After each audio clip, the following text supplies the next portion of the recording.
roads and bridges, the electric grids and digital lines that feed our commerce and bind us together. We will restore science to its rightful place and wield technology's wonders to raise healthcare's quality and lower its cost. We will harness the sun and the winds and the soil to fuel our cars and run our factories, and we will transform our schools and colleges and universities to meet the demands of a new age. All this we can do. All this we will do. Now, there are some who question the scale of our ambitions, who suggest that our system cannot tolerate too many big plans. Their memories are short, for they have forgotten what this country has already done, what free men and women can achieve when imagination is joined to common purpose and necessity to courage. What the cynics fail to understand is that the ground has shifted beneath them, that the stale political arguments that have consumed us for so long no longer apply. The question we ask today is not whether our government is too big or too small, but whether it works, whether it helps families find jobs at a decent wage, care they can afford, a retirement that is dignified. Where the answer is yes, we intend to move forward. Where the answer is no, programs will end. And those of us who manage the public's dollars will be held to account to spend wisely, reform bad habits, and do our business in the light of day, because only then can we restore the vital trust between a people and their government. Nor is the question before us whether the market is a force for good or ill. Its power to generate wealth and expand freedom is unmatched.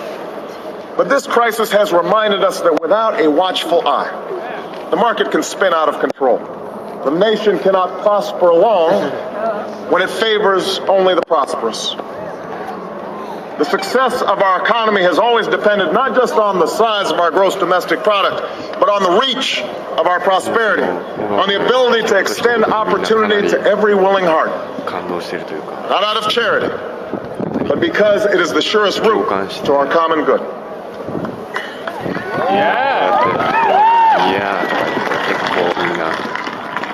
As for our common defense, we reject as false the choice between our safety and our ideals.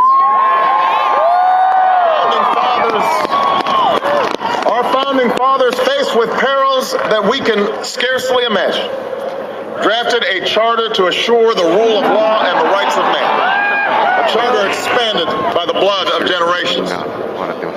Those ideals still light the world, and we will not give them up for expedience sake. And so, to all the other peoples and governments who are watching today, from the grandest capitals to the small village where my father was born, know that America is a friend of each nation and every man, woman, and child who seeks a future of peace and dignity, and we are ready to lead.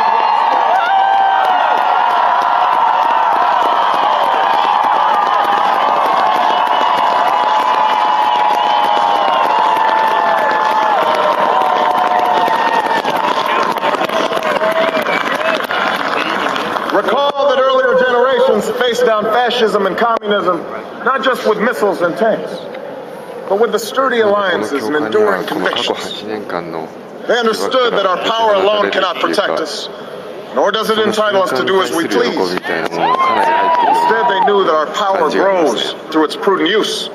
Our security emanates from the justness of our cause, the force of our example, the tempering qualities of humility and restraint. We are the keepers of this legacy. Guided by these principles once more, we can meet those new threats that demand even greater effort, even greater cooperation and understanding between nations. We will begin to responsibly leave Iraq to its people and forward to hard-earned peace in Afghanistan. With old friends and former foes, we will work tirelessly to lessen the nuclear threat and roll back the specter of a warming planet.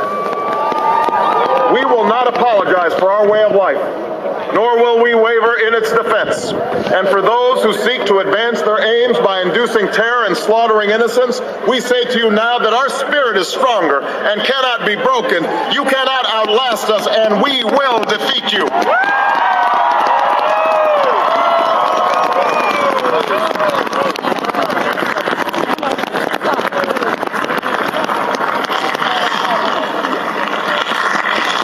For we know that our patchwork heritage is a strength, not a weakness. We are a nation of Christians and Muslims, Jews and Hindus, and non-believers. We are shaped by every language and culture, drawn from every end of this earth. And because we have tasted the bitter swill of civil war and segregation and emerged from that dark chapter stronger and more united, we cannot help but believe that the old hatreds shall someday pass, that the lines of tribes shall soon dissolve, that as the world grows smaller, our common humanity shall reveal itself, and that America must play its role in ushering in a new era of peace. To the Muslim world, we seek a new way forward based on mutual interest and mutual respect. To those leaders around the globe who seek to sow conflict or blame their society's ills on the West, know that your people will judge you on what you can build, not what you destroy.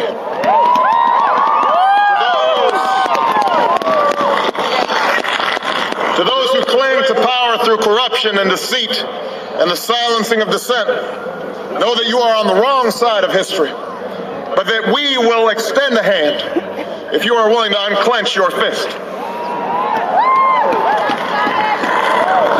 To the people of poor nations, we pledge to work alongside you to make your farms flourish and let clean waters flow, to nourish starved bodies and feed hungry minds. And to those nations like ours that enjoy relative plenty, we say we can no longer afford indifference to the suffering outside our borders, nor can we consume the world's resources without regard to effect. For the world has changed, and we must change with it. As we consider the road that unfolds before us, we remember with humble gratitude those brave Americans who, at this very hour, patrol far-off deserts and distant mountains. They have something to tell us, just as the fallen heroes who lie in Arlington whisper through the ages. We honor them not only because they are the guardians of our liberty, but because they embody the spirit of service, a willingness to find meaning in something greater than themselves. And yet, at this moment, a moment that will define a generation, it is precisely this spirit that must inhabit us all. For as much as government can do and must do, it is ultimately the faith and determination of the American people upon which this nation relies. It is the kindness to take in a stranger when the levees break, the selflessness of workers who would rather cut their hours than see a friend lose their job, which sees us through our darkest hours.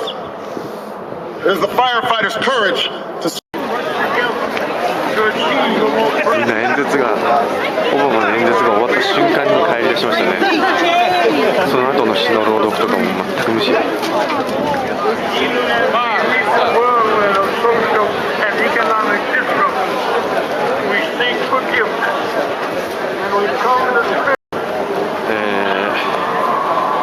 まだセレモニーは続いているんですけど、みんなもう続々と帰ってます。こうやって